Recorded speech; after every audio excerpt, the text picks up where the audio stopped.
Hello students, today we are going to learn about transitive and intransitive verb.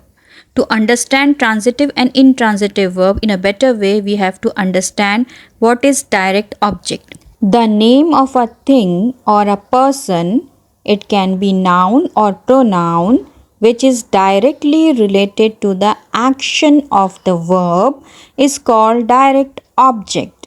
वो नाम जो किसी इंसान या किसी चीज़ का हो, जो नाउन और प्रोनाउन दोनों में से कोई भी हो सकता है और जो डायरेक्टली रिलेट करता है या संबंध रखता है वर्ब के एक्शन के साथ, उसे डायरेक्ट ऑब्जेक्ट कहते हैं. Let's see the example sentences. She planted the hibiscus. उसने हिबिस्कस लगाया. John plays basketball. John basketball खेलता है. Jimmy is reading a book. Jimmy एक किताब पढ़ रहा है. इन सब सेंटेंस में the hibiscus, basketball, a book direct object है. Now let's see the difference between transitive and intransitive verb. Transitive verbs need object to complete the sentence.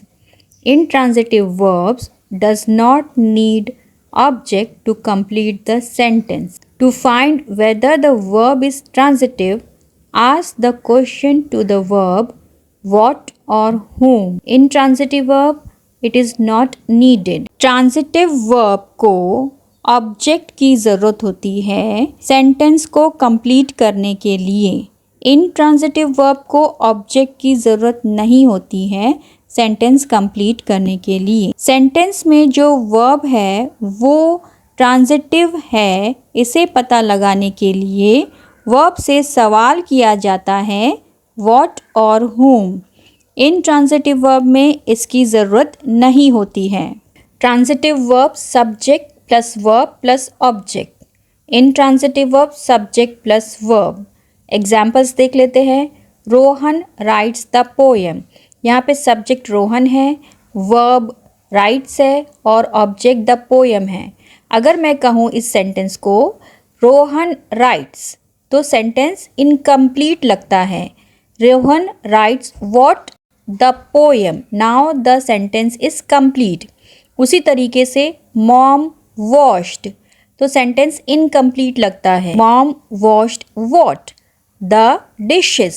Now sentence is complete. With these examples, we understood that transitive verbs need object to complete the sentence.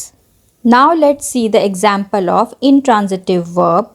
Gopal laughed, the baby cried. ये दो sentence बिना object के भी complete है.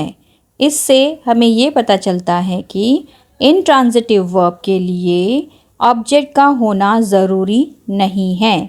बिना object के भी intransitive verb complete sentence बना सकता है. I hope this video is helpful for understanding transitive and intransitive verb. If you like my video, please like, subscribe and share, and please don't forget to click bell icon.